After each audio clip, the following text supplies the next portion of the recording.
Ladies and gentlemen, I think we'll make a start. So, welcome to the Our Apaches here in Rome, and welcome to the press conference for the Flame of Peace lighting ceremony of the European Youth Olympic Festival, Baku 2019. We're very pleased to have you all here with us this evening, and we also welcome all of those following this press conference, which is being streamed live via the EOC and Baku 2019 social media channels. I would like to start by introducing the guests from the EOC and Azerbaijan representing Baku 2019 on the stage. Firstly, in the center of the stage, the European Olympic Committee's president, Mr. Yanis Kocijancic. He is joined by his EOC colleagues, Mr. Raffaele Pagnozzi, the Secretary General, and Mr. Georgi Vizaski, the EYOF Coordination Commission Chair and EOC Executive Committee member.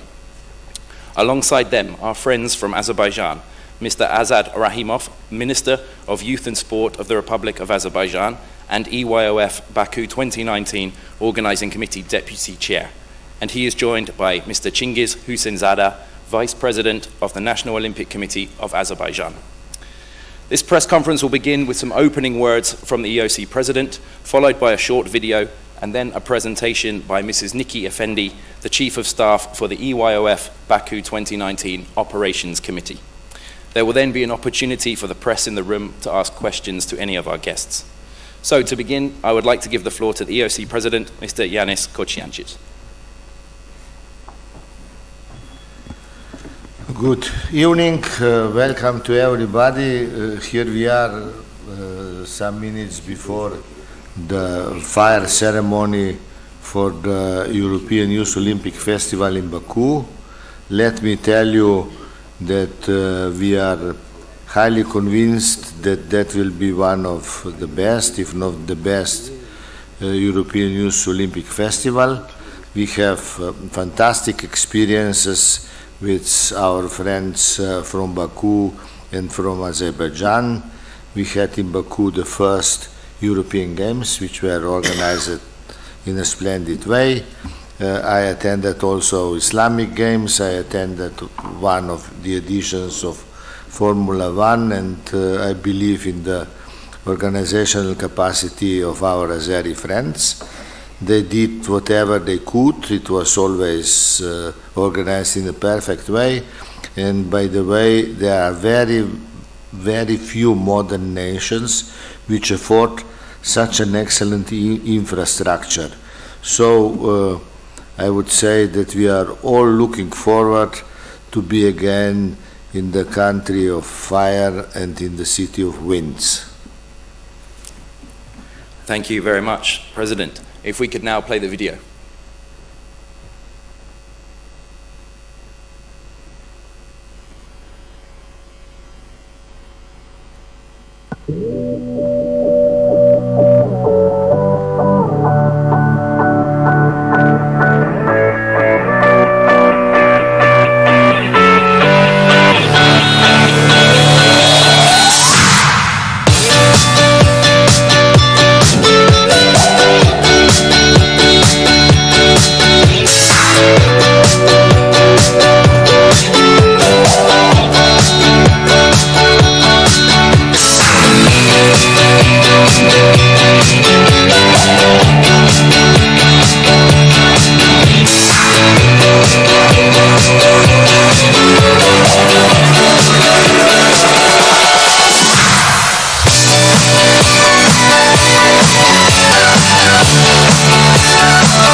some wonderful images there, and I would now like to invite Mrs. Nikki Effendi onto the stage for her presentation.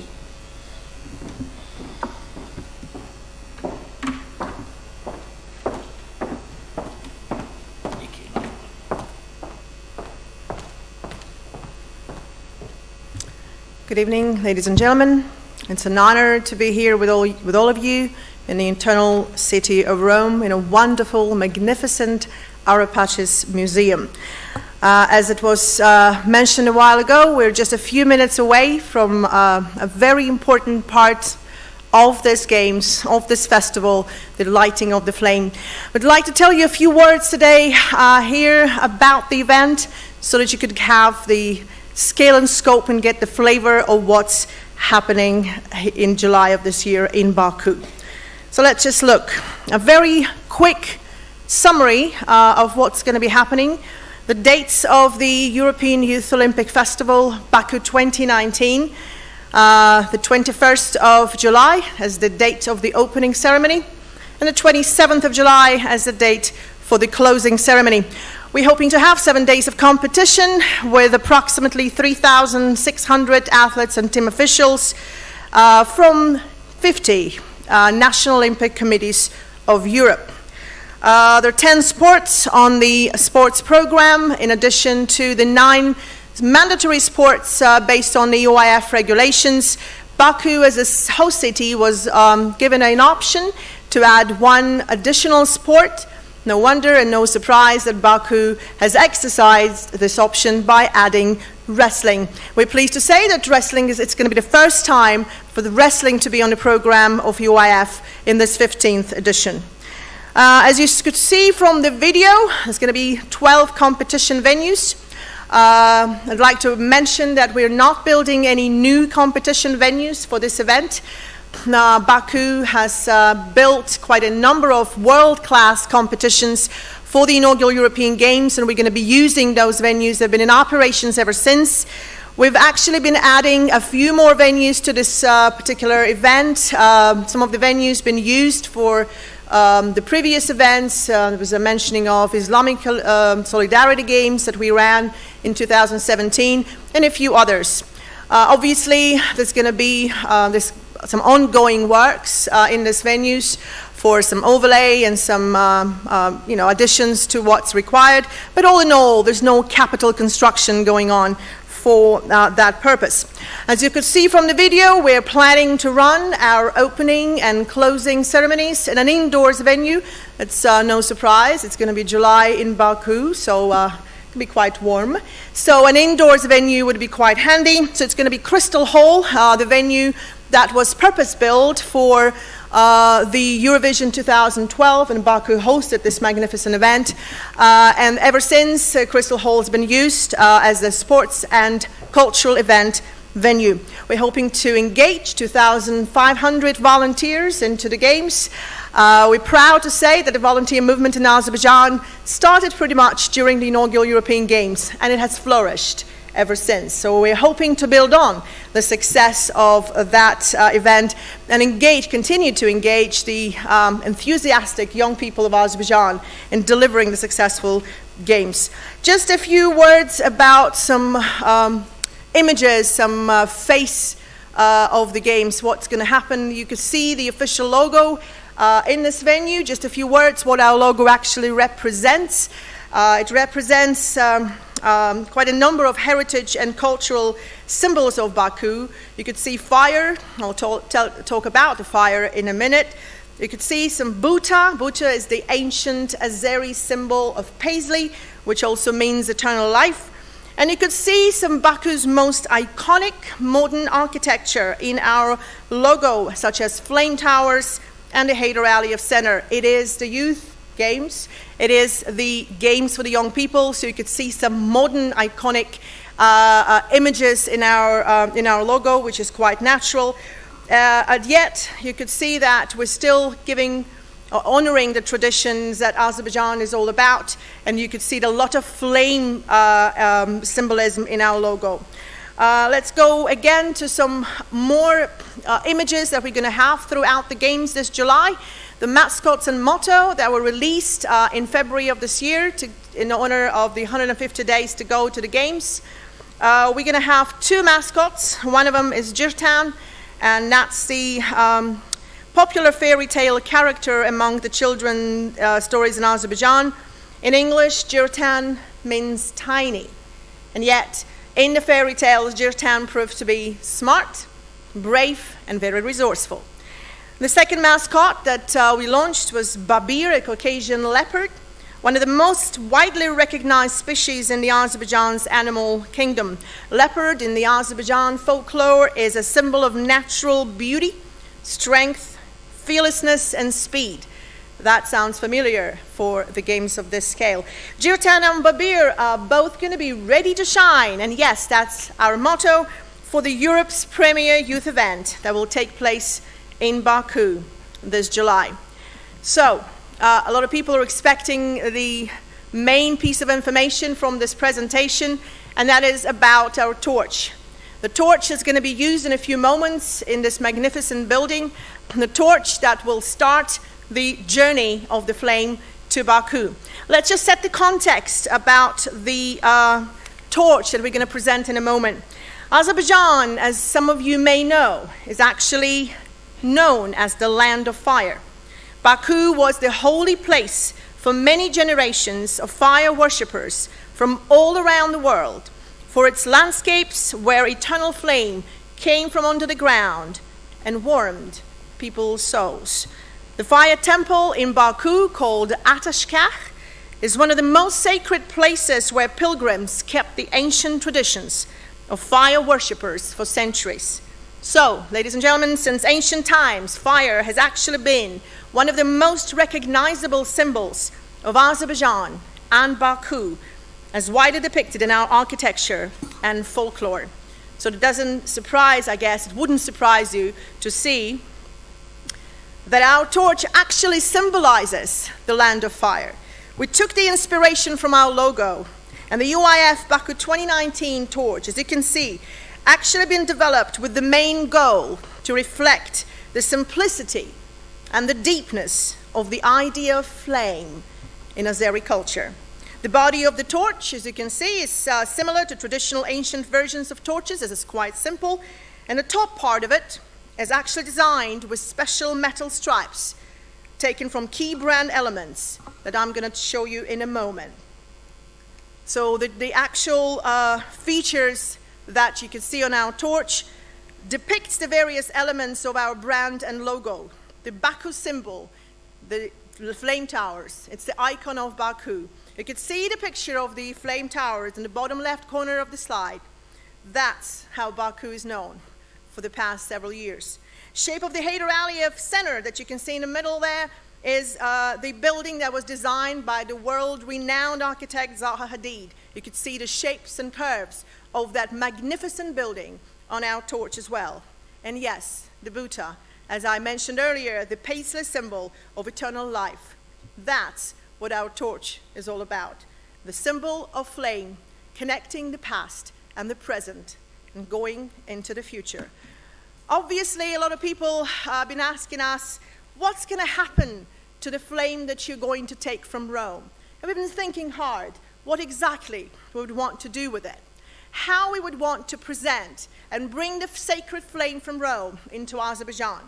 And what we'd like to announce today is that after the flame is going to be taken from Rome, or the actual Arapachis flame will be taken all the way to the Atashkach Fire Temple in Baku in the name of unity, friendship, and respect.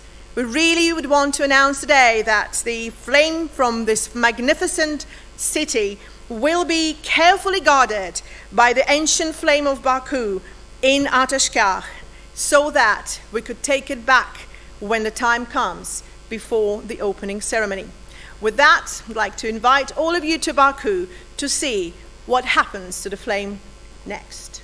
Thank you.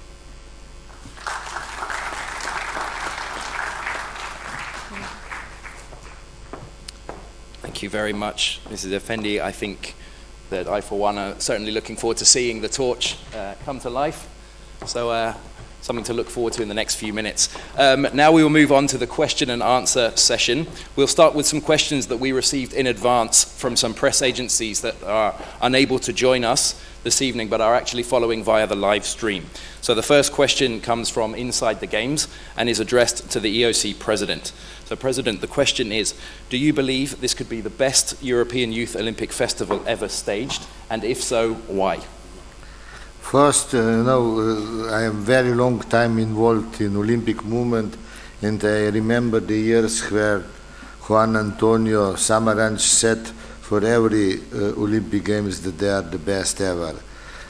But in this case, and after the introduction of Niki Effendi, I really believe that also this European Youth Olympic Festival will be the best. Our Azeri friends have the best possibilities, the best infrastructure, a lot of enthusiasm, and they have proven their capacities in previous cases. So my answer is yes, I expect a fantastic, the 15th edition of European Youth Olympic Festival in Baku. Thank you, President. The next question is addressed to Mr. Vysatsky, and it is, having been in Baku in 2015 for the inaugural European Games on the side of the National Olympic Committee, how is your experience now going back to Baku, leading the Coordination Commission for the EYOF on behalf of the EOC? First of all, good evening, everybody. Thank you for your question. The main feeling is the impact of the Games and the legacy to the city of Baku and to Azerbaijan. We all remember sitting here at this table going back to 2013 and 14 and preparing for Baku. My feeling is that, Azerbaijan really created together with us a new, very well-known sport destination. And with the European Youth Olympic Festival going back again 4 years after, it's a definitely different place when it comes to sports. That's on the technical side. On the side of the job that we're doing there, first of all, the passion for the sport and enthusiasm of the people that are involved with the event. On the side of the fact that now we have a very, very competent team, which is led by the Minister Rahimov, from the people that are together with the foreign experts doing the European Games in 2015. Now it's a local power, and this is something that is very, very important and very dear to us in the European Olympic Committees, that we actually established this kind of thinking and something that will go on in the Azerbaijan for the future, for the good of the sport. Thank you. Thank you very much, Mr. Vysatsky. The following questions are actually a combination from inside the games and around the rings, and they're addressed to Minister Rahimov. There are actually 5 questions, so I'll ask them all as one group. So the first question is, how pivotal has the experience gained from organizing the 2015 European Games been in organizing the 2019 EYOF, and in what ways has the challenge been different?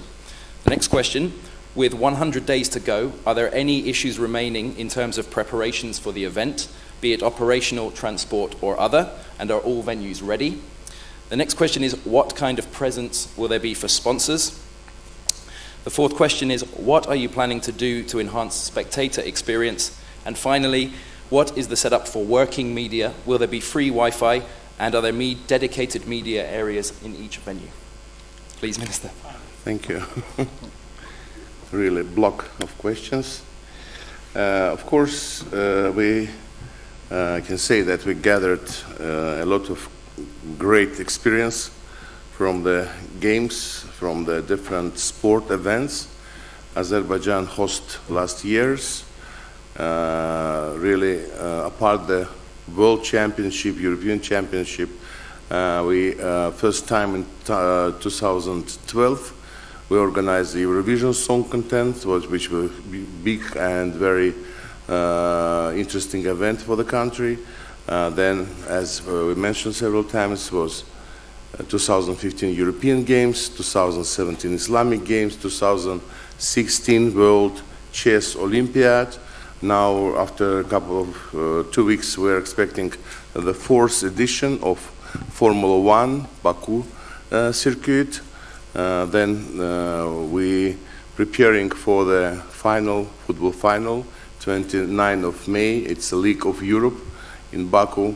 I mean, all that events, first of all, brings really very huge experience in a different spheres. Of course, that depends from how many athletes who are going to receive in the country. It depends how many venues are used for that or another event, how many volunteers, and all the operational, of course, work is different. But the complex games mean the complex games, and we understand what that means and where is the biggest challenge for right organization. Difference between the European Youth Festival 2019 and European Games 2015, I can say it's the local, our professionals, our local, now I can say high-level specialists that can organize these games with our own, let's say, possibilities without inviting some world international specialists. In a compare, if more than 600 expats helped Azerbaijan to organize European Games, only 60 was for Islamic Games, and now we are working alone, we can say, with our own local Azerbaijani team, using some of our I can say, good friends for some distant consulting issues, and that really helps a lot. Of course, I cannot say that all the questions already done and settled. We're still working in a transportation sphere. As you know, it's a big operational process. We're expecting 3,500 athletes and the members of delegation. And one of the biggest and important points for such a games is to deliver in time the athletes from airport to the village, from village to the competition area, from competition area back for the rest and for the having some entertainment in the village.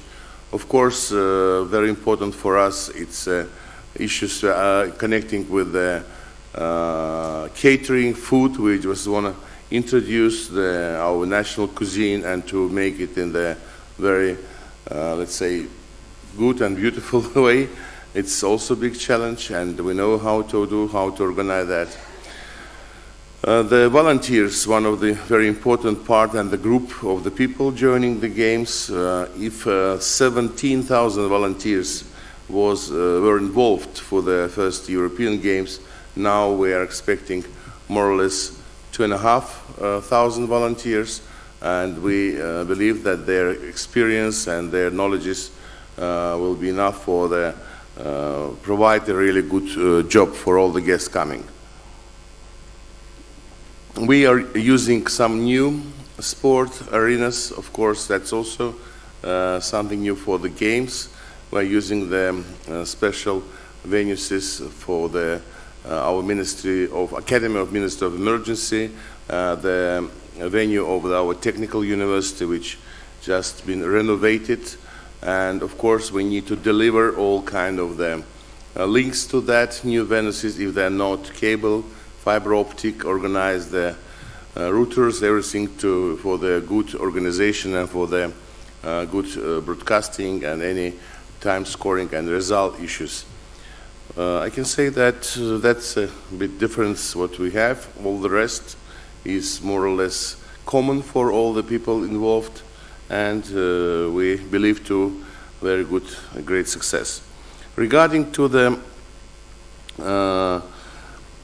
spectators' experience, we have free ticketing access for all people, and of course it's very important that our website is working, and we are deliver all information in time to our website, and we are trying to excite our young people via website, explaining about the competition, timing, access, and everything.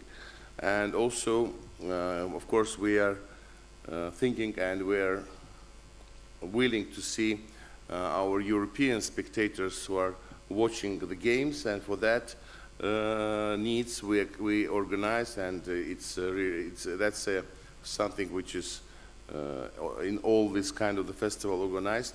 It's a streaming in the special line, computer line, internet line, and European fans can easily to watch a lot of sport competition live, and of course the medal ceremonies. Apart that, our Azerbaijan spectators will have the live broadcasting with the 2 channels, governmental channels, and some highlights on the different channels in other TV channels. Of course, Nikki mentioned about our beautiful mascots. Children loves the Hijirtan from the early childhood, and we want to also to excite our young people on the tribunes with that mascots, and I think that really brings some joy and is a lot of fun for all the competition and between the competition, of course. We are paying great attention to the media. We're expecting the media from Europe to the games, of course.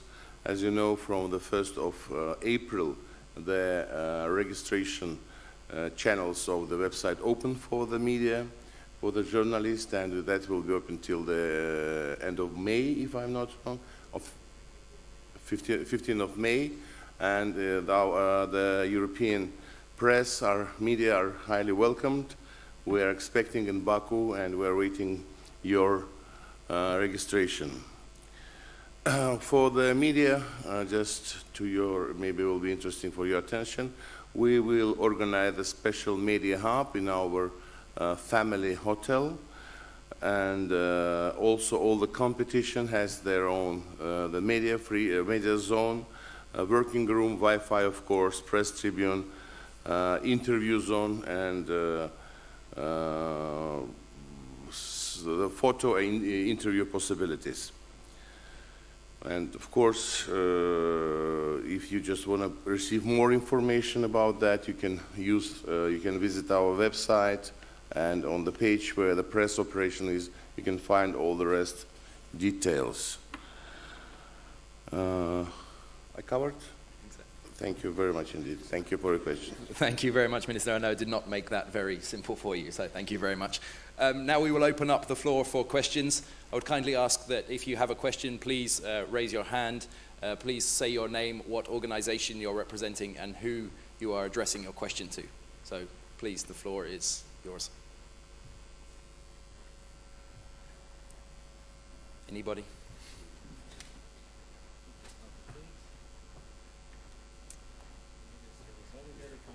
Okay. Then thank you very much. I believe our guests will be around anyway for the rest of the evening, but that concludes the press conference. Thank you to all our guests. We'd like to thank you all for coming. We hope you will enjoy the ceremony, which is about to begin. Please make your way out of the auditorium and towards the Ara Apaches altar. Thank you. Bravo.